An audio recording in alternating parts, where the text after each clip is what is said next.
রাতের মেনু ছিল চিকেন বিরিয়ানি। কে আবদার করেছিল? মাম্মা।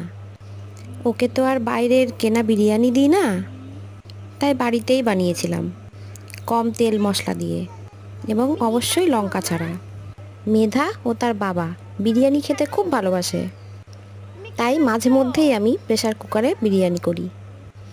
মাম্মা তো চিকেন খেতে পারে না, চিবিয়ে চিবিয়ে ছিবড়ে করে ফেলে, তাই ওর জন্য ছিল মেটে আর আলু।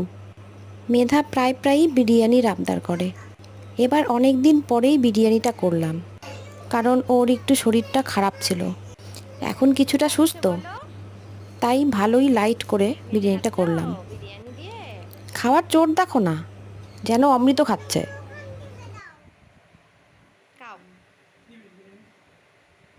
মাম্মা বিরিয়ানি খাচ্ছে।